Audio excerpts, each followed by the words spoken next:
मेरे पास जो कुछ भी है, शरीर, इंद्रिया, मन, प्राण, बुद्धि, चित्त, धन, संपत्ति, मकान, स्त्री, पुत्र, परिवार, ये सब भगवान का दिया हुआ है। मानते हो? अंदर से देखो, भगवान का ही दिया हुआ है। ये भगवान की दी हुई वस्तु मैं भगवान को समर्पित करता हूं। तो दीयम वस्तु गोविंदम तुभ्यमेव समर्पयामि। हे भगवान, आपके द्वारा दी हुई सब कुछ, नाथ सकल संपदा तुम्हारी, नाथ सकल संपदा तुम्हारी, और मैं सेवक समेत सुत नारी। और रात दिन भगवान का भजन करने की चेष्टा करो। राधा राधा राधा। बहुत कठिन है संसार से मुक्त होना। दो पद्धति में एक तो स्वीकार करना पड़ेगा, या ज्ञान योग और या भक्ति योग। तो भक्ति योग बहुत सरल योग है। इसमें सब साधन भगवान को और सब करण भगवान के है। बस इतना समझना है, सब करण भगवान के हैं। चाहे इंद्रियां हो, चाहे अंतःकरण हो, चाहे पदार्थ हो, बाहर भीतर जो कुछ श्री भगवान की रचना। और मैं भी भगवान का हूं, भगवान का अंश हूं। तो मैं सहित सब कुछ भगवान को समर्पित और भगवान का नाम जब, इस जन्म में पक्का भगवत प्राप्ति हो जाएगी। ज्यादा समझने की जरूरत नहीं। ज्ञान में तो बहुत समझने की जरूरत है। अगर उसमें चूक हुई तो दूसरा बचाने वाला नहीं, इसमें बचाने वाला है। करो सदा तिनके रखवारी, जिम बालक राखे महतारी। युक्ता कर्म फलम त्यक्त्वा शांति मापनोति नैष्ठिकीम, अयुक्ता काम कारेण फले सक्तो निबध्यते। जो योगी है वो फल का त्यागी होता है, कर्म का त्यागी। कर्म जो आया उसको किया और फल वो भगवान को समर्पित कर दिया। कर्म भी भगवान को समर्पित कर दिया। पर कर्म त्यागी का मतलब मैं ये कर्म क्यों करूं जब मुझे फल की आकांक्षा नहीं। कर्म करना चाहिए।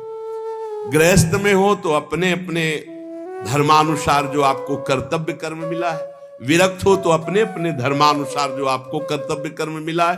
भगवान ने कहा मेरे लिए कोई कर्म नहीं, फिर भी मैं कर्म करता हूं। सबको कर्म करना चाहिए, पर कर्म फल में भगवान के ऊपर उसको समर्पित कर देना चाहिए। कर्म फल में समान भाव रखना ये योगी का लक्षण है, और कर्म फल में वो कर्म अभिमानी पुरुष का लक्षण कि ये फल मिला, नहीं मिला तो अश्रद्धा हो गई, अशांति हो गई। लेकिन जो योगी है वो सुख दुखे समय कृत्वा लाभा लाभो जया देव। चाहे हानि हो, चाहे लाभ हो, चाहे जय हो, चाहे पराजय हो, चाहे सुख हो, चाहे दुख हो, उसमें समान भाव रखता। क्यों? कर्म फल की आशा ही नहीं की, हमें तो केवल कर्म करने का आदेश था। उसको कर्म किया, शास्त्र सम्मत, फल तो भगवान को समर्पित है। कर्म करना और कर्म फल की त्याग वृत्ति रखना तो तत्काल शांति प्राप्त होना शुरू हो जाएगी। देखो कितना आनंद है। हम कर्म फल चाहते ही नहीं, हमें करना है, हमें भजन करना है, हमें साधन करना है, हमें अपने अपने जो कर्म है वो करने, वो फल की तरफ भगवान देखे। जोई जोई प्यारो करे सोई मोई भावे, अभी शांति। युक्ता कर्म फलम त्यक्त्वा शांति मापनोति नैष्ठिकीम। जितना जलन, जितनी अशांति फल को लेकर के है, कर्म को लेकर सावधानी नहीं है, फल को लेकर है। फल में बोले अब हमें भगवान से श्रद्धा हो गई तो तुम्हारा ही पतन होगा, भगवान का थोड़ी वहां कुछ होना, तुम्हारा ही पतन होना है।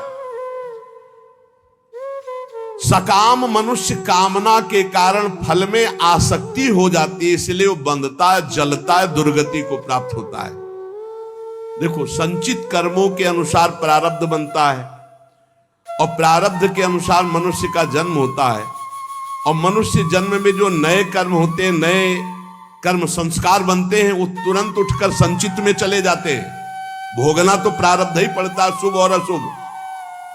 कर्म फल की आसक्ति त्याग कर दो तो संचित भी भस्म हो जाएंगे, और नए कर्म संचित में जाके जमा नहीं होंगे, और प्रारब्ध भोगकर भगवत प्राप्ति हो जाएगी। प्रारब्ध भोगना पड़ेगा, ये कमर कस लो। ये जो तुम्हें कह रहे हैं कि हम नष्ट कर सकते हैं छूछा से, भगवान बोल रहे हैं, जगत गुरु बोल रहे हैं, हम नहीं बोल रहे। प्रारब्ध भोगना पड़ेगा, अवश्य में भोक्तव्यम कृतम कर्म शुभाशुभम। भूल भुलैया में मत फंसो। तुक्का जम जाता है कभी कभी। तुम्हारा प्रारब्ध अच्छा आ गया और तुम हमारे पास आए, तुम्हारा काम बन गया, बोले बाबा से काम बन गया। बाबा से काम नहीं बना, तुम्हारा प्रारब्ध काम बना दिया, तुम्हारा पुण्य काम कर गया।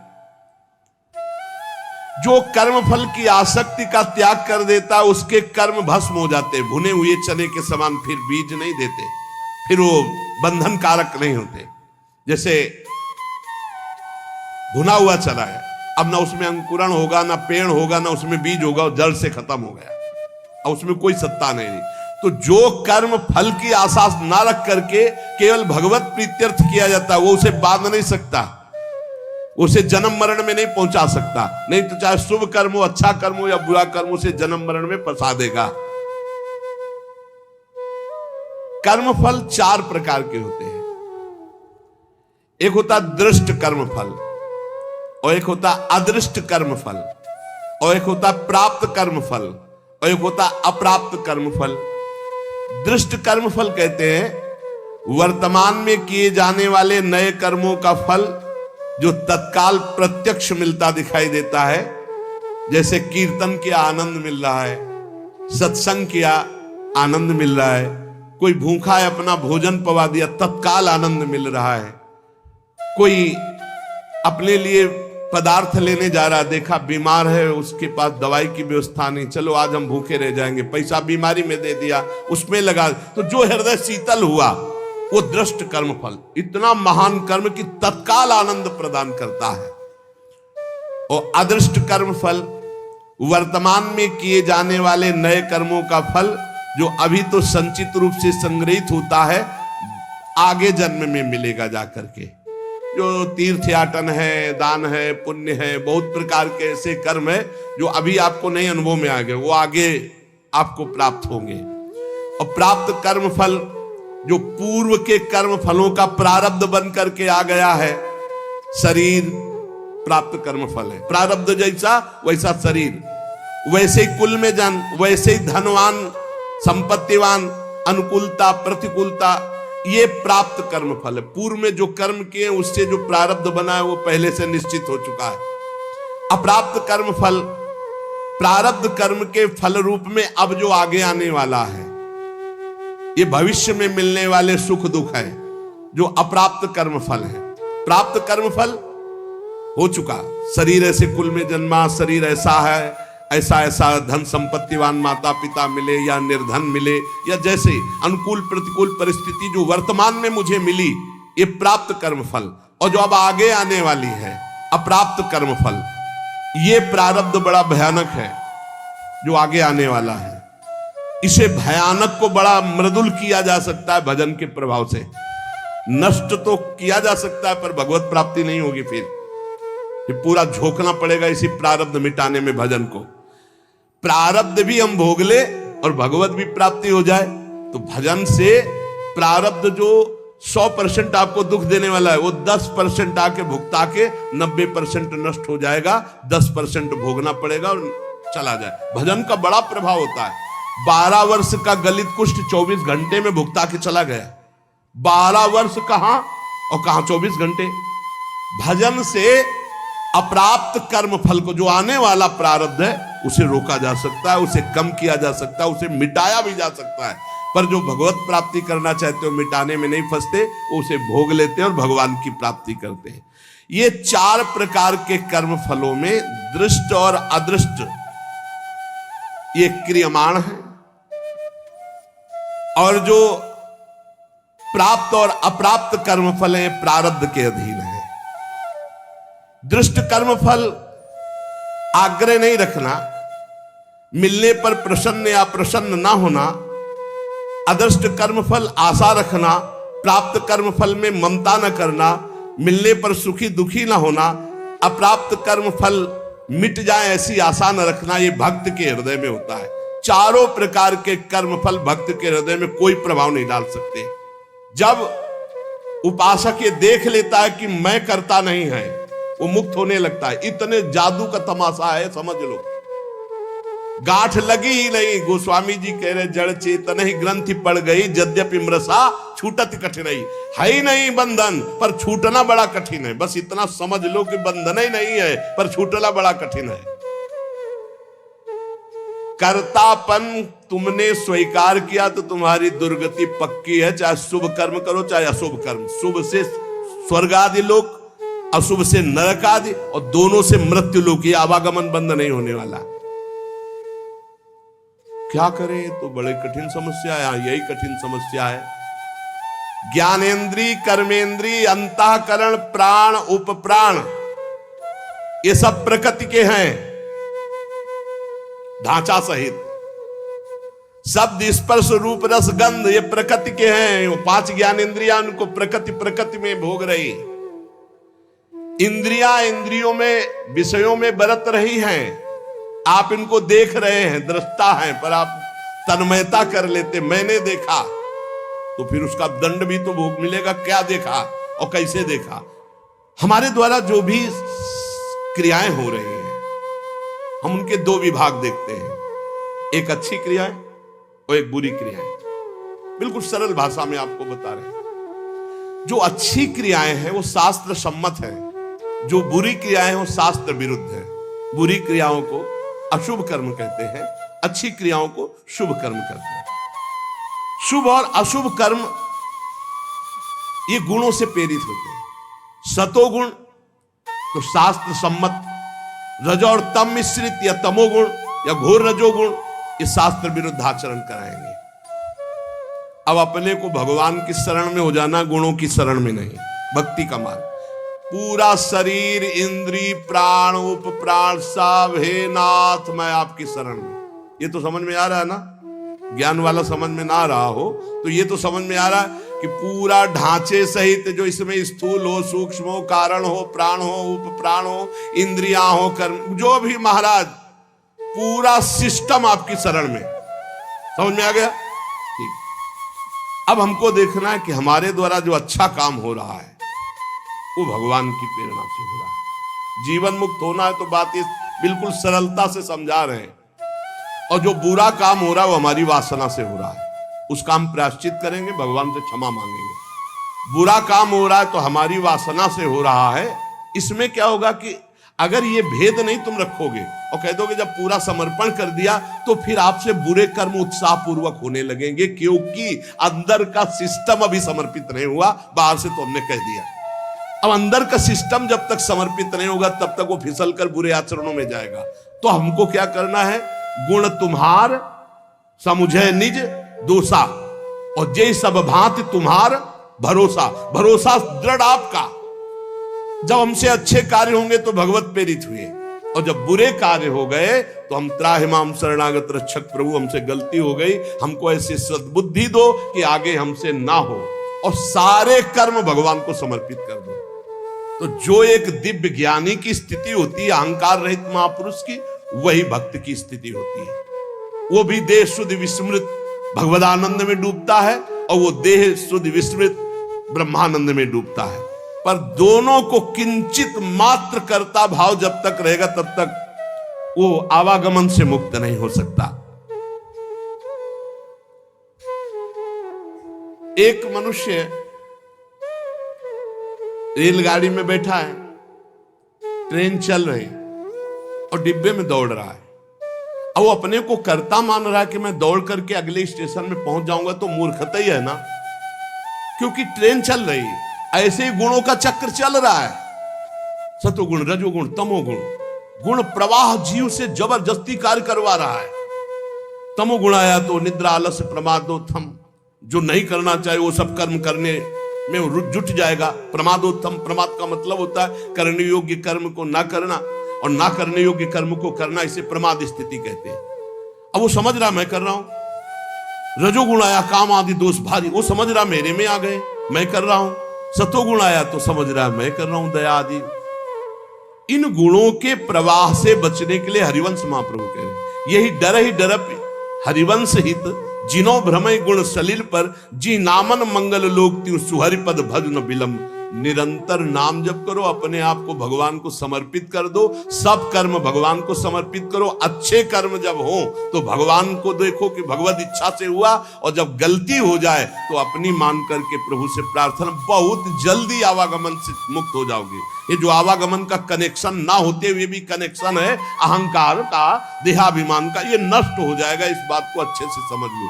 ज्ञान में पहुंचना बहुत कठिन जो स्थिति बताई गई, भक्ति में बहुत सरल है। क्योंकि भगवान को समर्पित करना है, इसमें अपने अहम सहित समर्पित कर देना है।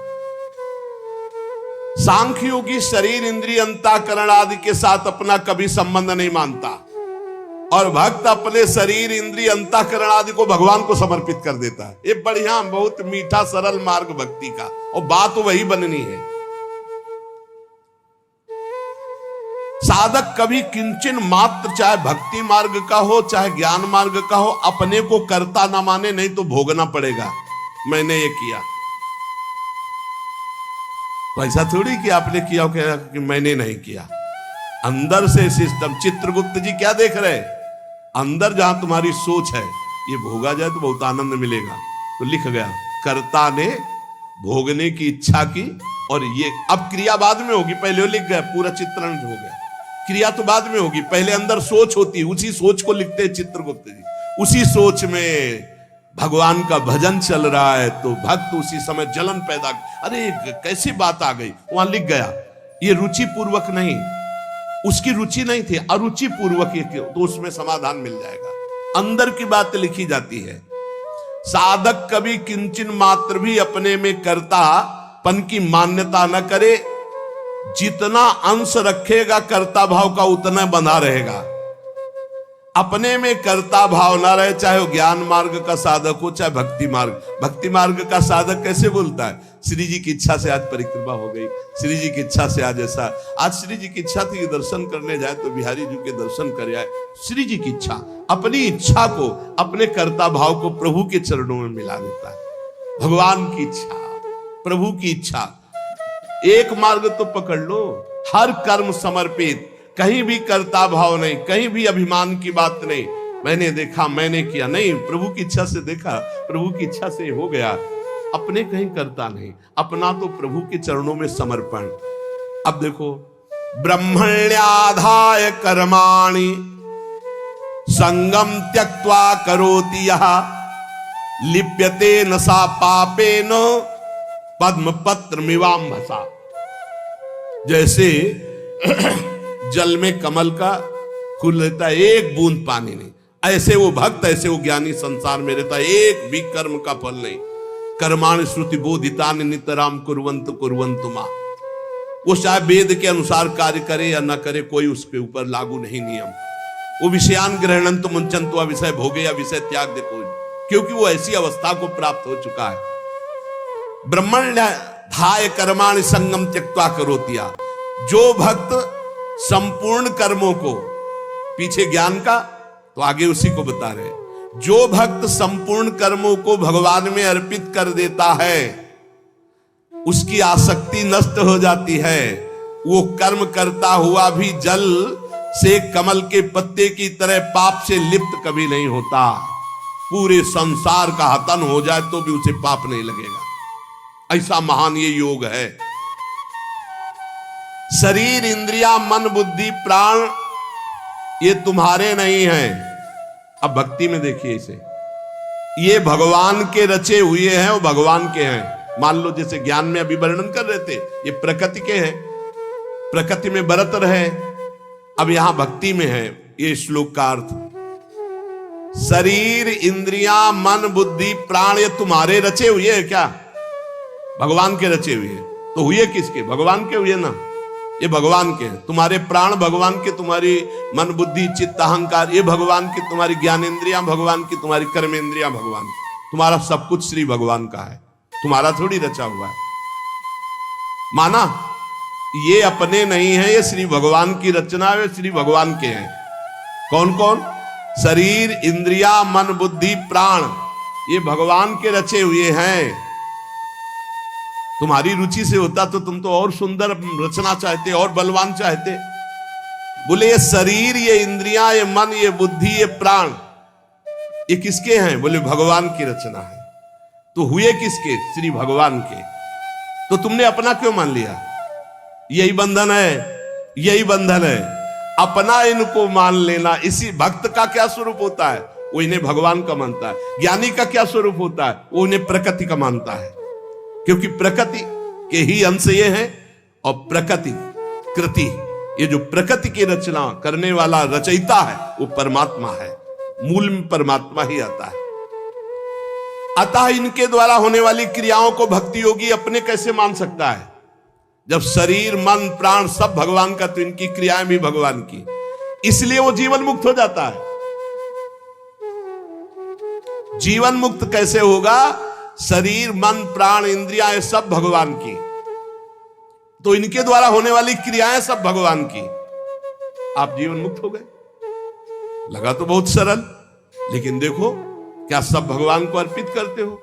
क्या जब आपके अंदर प्यास लगती है तो आप ये सोचते हो भगवान पानी पीना चाहते हैं? जब आपके अंदर भूख लग रही, मेरे हृदय में बैठे हुए भगवान पानी चाहते। जब आपके अंदर विकारात्मक भाव है, तब आवे कि ये दुष्ट कहां से दुर्वासना दबी रह गई, अभी ये भगवान की नजर में नहीं पड़ी, इस हृदय में कहीं दुर्वासना, हे नाथ हे करुणामय, इस दुर्वासना को हटाओ, ऐसे भक्ति में चला जाता है।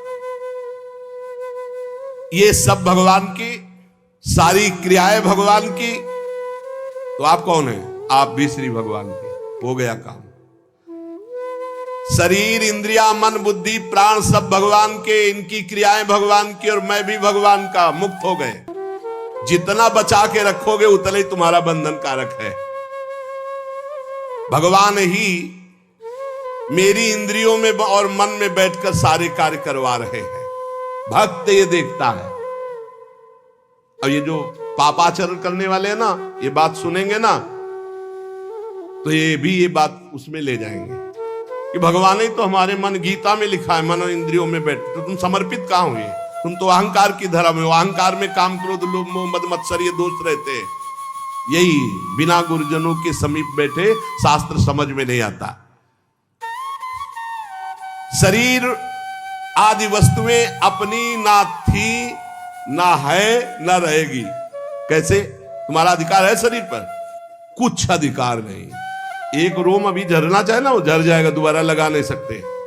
बेमतलब में अहंकार किए हो, मैं ऐसा कर सकता हूं, मैं ऐसा। शरीर आदि वस्तु, शुद्ध ज्ञान शुद्ध भक्ति, दोनों श्लोकों में भगवान ने जीवन मुक्त होने के लिए बता दिया। शरीर आदि वस्तुएं अपनी नहीं, प्रत्युत मिली हुई है भगवान से अपने को। किस लिए? सत्कार्य करने के लिए।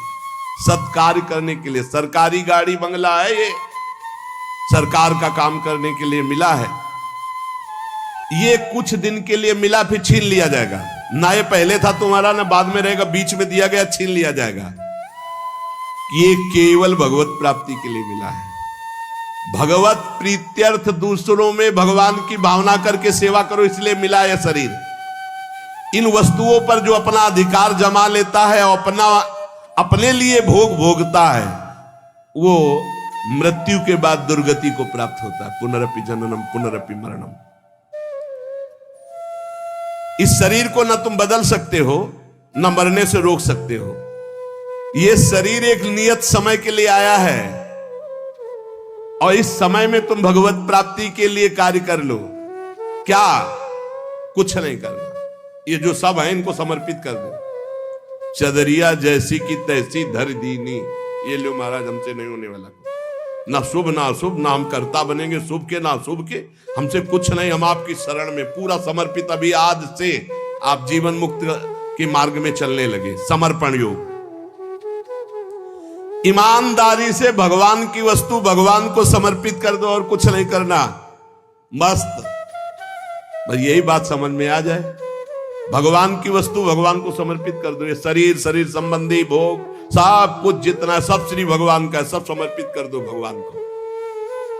संपूर्ण क्रियाएं और पदार्थों को भक्त भगवान के चरणों में समर्पित कर। ज्ञानी प्रकृति में देखता है।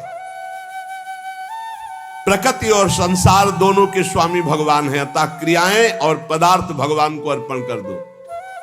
कोई भी पदार्थ बिना भोग लगाए मत खाओ। कोई भी क्रिया करो, उसको भगवान को अर्पित करो, क्योंकि ये शरीर मन प्राण बुद्धि इंद्रियां सब श्री भगवान की। ऐसी भावना में रहो, अभी जीवन मुक्तता की तरफ बढ़ने लगोगे, अभी निर्विकार होने लगोगे।